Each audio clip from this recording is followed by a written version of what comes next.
હાઈકોર્ટે હુકમ કર્યો તેમ છતાં સરકારની કઈ પાણી હાલતું નથી પેટમાંથી. અમારો પગાર વધારો થયો નથી. પ્લસ કે અમારા 6 મહિનાથી મસાલા બિલો, અમારું મોબાઈલ ઇન્સેન્ટિવ અમને મળ્યું નથી. મંગળવારના બિલો જોરશોરથી સરકાર ઉજવે છે, મંગળવાર ઉજવવા આવે છે અમારા જોડે, પણ અમને મંગળવારના પૈસા મળતા નથી. એટલે અમે બહેનો અત્યારે હાલ કંટાળી ગઈ છે ને આ રસ્તા પર આવી છે બહેનો. કાયમી કરવાનો પણ પ્રશ્ન છે. છે જ કાયમી કરવાનો પણ પ્રશ્ન છે, પણ એ પણ સરકાર સ્વીકારતી નથી. અમારો હાઈકોર્ટનો ચુકાદો એમ આવ્યો છે કે એપ્રિલથી એમને બહેનોને એરિયર્સ આપવું અને વર્કર બહેનોને 24,800 અને હેલ્પરને 20,300 6 મહિનામાં આપવો, પણ તેમ છતાં હજુ હમણાં 2 વર્ષ થવા મળ્યો નથી.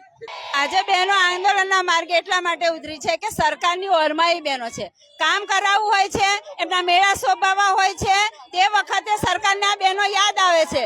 રક્ષાબંધનમાં ભાઈલો કહીને ગયા હતા કે મોદી સાહેબ કે બહેનો તમને કોઈ બી તકલીફ પડે તો કાગળ લખજો, હું આવીને ઉભો રહીશ. આજે વર્ષો થઈ ગયા, 2018 પછી આ ભાઈલો ગુમ થઈ ગયેલો છે.